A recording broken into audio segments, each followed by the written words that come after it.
राष्ट्रीय स्वच्छ वायु कार्यक्रम पर नेशनल कॉन्फ्रेंस में सीएम योगी शामिल हुए।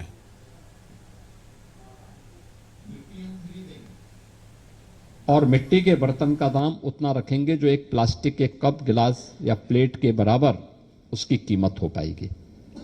और परिणाम क्या रहा, वह उसको कंपटीशन करने लग गया। आज आप देखते होंगे किसी भी शहर में आप जाएंगे, और ठीक है कहीं पे कोई निकम्मा बोर्ड है तो अलग विषय है, लेकिन सामान्यतः आपको स्वच्छता नजर आएगी और प्लास्टिक कूड़े से लोगों को मुक्ति मिली है। प्लास्टिक कूड़े से मुक्त मिली है तो मैं गोरखपुर सिटी में ही देखता हूं इस चीज को। 2017 के पहले 1 घंटे अगर बरसात पड़ती थी तो सिटी में 3 से 4 फीट तक वाटर लॉगिंग होती थी।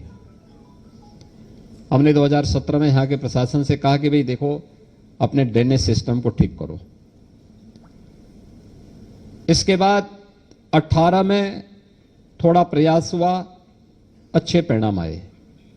19 में और अच्छे परिणाम आए, और 2020 में हमने जब प्लास्टिक को पूरी तरह हम बैन कर चुके थे, उसको लागू कर चुके थे, ड्रेनेज सिस्टम को दुरुस्त कर चुके थे। एक दिन की स्थिति है जब लगातार 12 घंटे तक बरसात पड़ती रही। संजोग था कि मैं भी उस दिन गोरखपुर में था, और जैसे ही बरसात बंद हुई मैं सिटी में निकला, मुझे कहीं भी वाटर लॉगिंग पूरी सिटी के अंदर नहीं मिला था।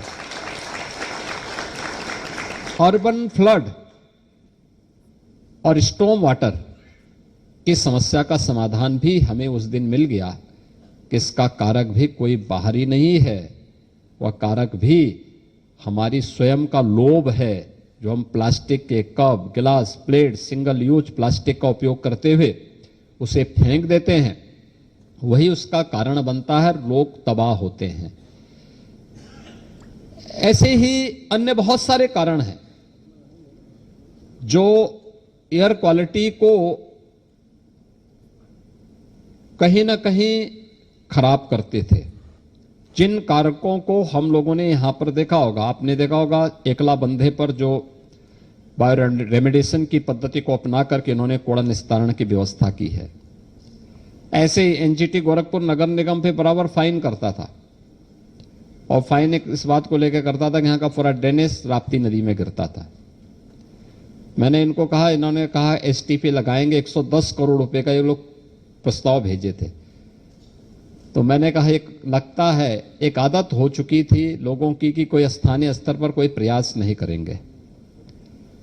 तो मैंने कहा ये पैसा क्या दहेज का पैसा है क्या, कि आप लोग जाते हैं प्रस्ताव अपना भेजते हैं, कोई देसी पद्धति अपनाओ, और देसी पद्धति अपना करके लोगों के सामने एक मॉडल प्रस्तुत करो। और मुझे अच्छा लगा कि अभी वो और भी रिफाइंड हो सकता है जो पद्धति इन्होंने बनाई। हमने कहा भी पंजाब के अंदर अगर वहां पर एक संत के द्वारा एक पद्धति अपना करके एक नदी की शुद्धि के कार्यक्रम को आगे बढ़ाया जा सकता है, तो आप भी देसी पद्धति पर उस कार्य को आगे बढ़ाइए। और पुराने समय में यह होता था कि जल की शुद्धि के लिए भी अलग अलग मानक तय कर दिए जाते थे।